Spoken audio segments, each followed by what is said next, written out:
रुख करते हैं इजराइल का, जहां सरकार के खिलाफ अब तक का सबसे बड़ा प्रदर्शन चल रहा है। इस समय गाजा में 6 इजरायली बंधकों के मारे जाने के बाद इजराइल में लोग इजराइल के प्रधानमंत्री बेंजामिन नेतन्याहू और उनकी सरकार के खिलाफ सड़कों पर उतर रहे हैं। लाखों की संख्या में सड़कों पर उतरे इन प्रदर्शनकारियों से निपटना पुलिस के लिए भी बेहद मुश्किल हो रहा है, क्योंकि इनमें से कई तो बंधकों के परिजन।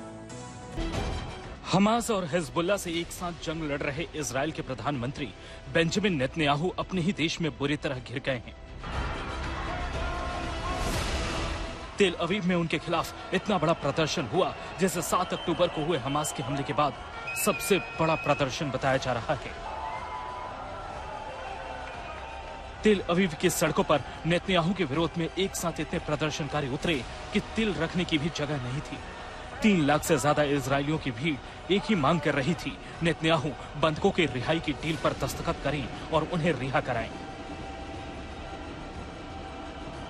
नेतन्याहू पर बंधकों की रिहाई का दबाव पहले दिन से ही बनाया जा रहा था, लेकिन यह प्रदर्शन तब सारी हदों को पार कर गया जब गजा में 6 इजरायली बंधकों की हत्या कर दी गई।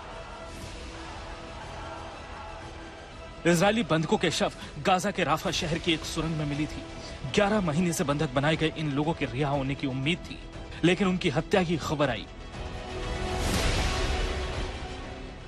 बंधकों की हत्या हमास के आतंकियों ने की, लेकिन इजरायली नेतन्याहू को जिम्मेदार मानते हैं, जिन्होंने हमास के सामने बेहद कड़ी शर्तें रख दी हैं।